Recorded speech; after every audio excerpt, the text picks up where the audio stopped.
Como o senhor disse antes, muitas vezes o estagiário é visto como uma mão de obra barata e não como ele deveria ser, um ato educativo. Como você acha que é a visão das empresas em relação aos estagiários? Eles são tratados como aprendizes ou apenas como um funcionário que ganha menos? Olha, eu diria a você, com base no exemplo do que acontece nas decisões dos juízes do trabalho, né? Aquilo que os tribunais trabalhistas, que os juízes do trabalho decidem. Várias decisões demonstram que o estagiário, de fato, muitas vezes ele é usado como complementação de mão de obra ou como mão de obra barata. Então, não é incomum, né, uma pessoa terminar o estágio e se socorrer da Justiça do Trabalho, dizendo, olha, eu não era estagiário, eu funcionei apenas como um empregado camuflado. E isso demonstra-se que ocorre mesmo. Não saberia te dizer a proporção, não tem uma estatística disso, mas assim, como um feeling, diria que não é o comum, mas existe. E como isso é verificado? Qual que é o objetivo do estágio? O objetivo do estágio é proporcionar essa complementação educacional. Então, quando você tem uma pessoa que tem uma determinada formação na universidade, por exemplo, mas ele exerce uma atividade na empresa ou no tomador de estágio totalmente distinta, faz um curso de comunicação, mas está estagiando no escritório da advocacia, isso já é uma afronta à legislação do estágio. Nessas situações, quando é desvirtuada a lei do estágio, quando se verifica que naquela prestação de serviço ele não está tendo complemento educacional, profissional nenhum, a Justiça do Trabalho tem apenado com a declaração do vínculo de emprego, declarando a fraude. Então, por essa verificação prática, se denota que há muito nesse sentido. Mas observo também que os juízes do trabalho, eles procuram verificar exatamente se o intuito daquele que contratou o estágio é de fraudar, é de abusar, né? É de desvirtuar a finalidade da lei. Porque senão, se toda e qualquer reclamação de estagiário, que ele não gostou do estágio, ele não gostou da forma como ele foi tratado, ou que não atendeu, às vezes, os anseios do estagiário, se o juiz do trabalho começar a declarar vínculo de emprego à torto ou à direito, sem os critérios que hoje são observados pela Justiça do Trabalho, desestimula a contratação. Então, a Justiça do Trabalho procura apenar exatamente ou somente aqueles que abusam dessa espécie de contratação. E a lei veio, né, exatamente nesse sentido, tentar diminuir esse tomador do serviço do estagiário para que se evite exatamente a fraude. Tá. E quais as dicas que você poderia passar para quem já conseguiu um estágio e busca a efetivação? A questão ela é muito ampla, né? A efetivação, pelo que se denota, ela depende primeiramente da competência da pessoa que praticou estágio, que fez o estágio. Em segundo lugar, vai depender da necessidade da empresa, da necessidade do escritório, enfim.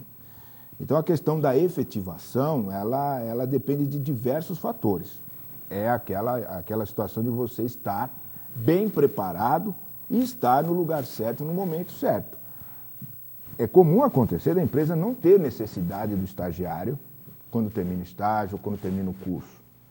Mas, se porventura, quando está chegando essa fase, a pessoa está preparada, ela demonstrou aptidão, se adaptou na cultura da empresa, se adaptou aos serviços da empresa, me parece que é o primeiro passo para que, caso a vaga surja, ela venha a ser efetivada. Então, a questão da efetivação, acho que me passa mais pela competência e pela necessidade do tomador do estágio diante de cada situação concreta. Professor, o Teleuniversitário agradece a presença. Muito obrigada.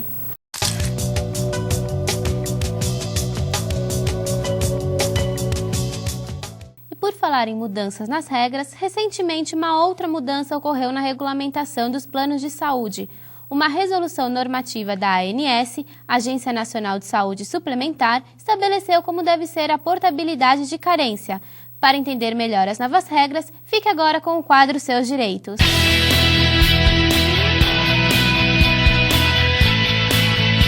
Bom, essa pergunta ela envolve dois questionamentos. Inicialmente, a questão da normatização dos planos de saúde. Desde o ano de 1998, nós temos uma nova lei no país que regula os planos de saúde. A partir do advento dessa lei, da Lei 9658 de 98, nós temos 3 situações diversas.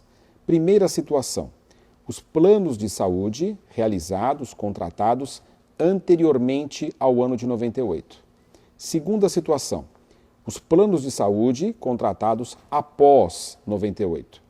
Terceira situação, os planos de saúde contratados anteriormente a 98 e adaptados à nova legislação. De acordo com a nova legislação, a carência dos planos de saúde fica definida como sendo de 3 ordens, basicamente.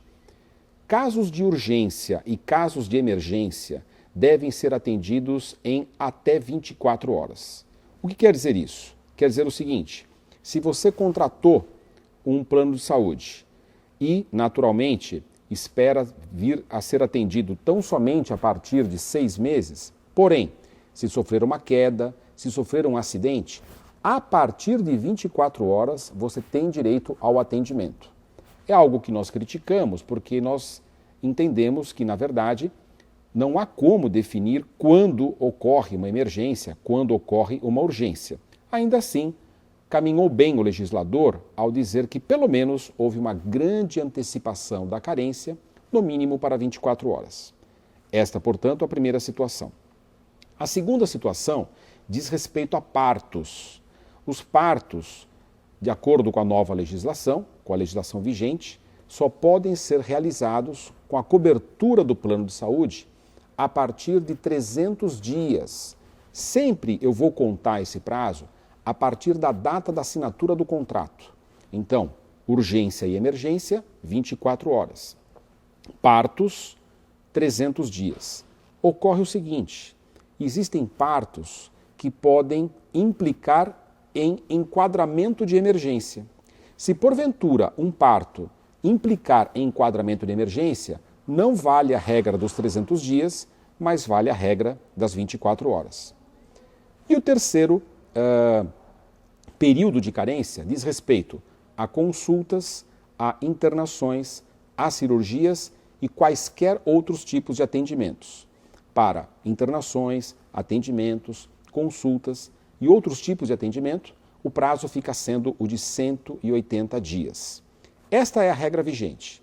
Mas a sua pergunta e o segundo questionamento diz respeito à possibilidade de portabilidade, ou seja, da pessoa querer mudar o seu plano de saúde, sair do plano A, passar para o plano B. Qual era a regra vigente e qual é a regra atual? De acordo com a regra atual, a pessoa que muda de um plano de saúde, ela tem que recomeçar o prazo de carência. Exceção feita quando o plano, por assim dizer, compra a carência de outro plano, o que é muito comum.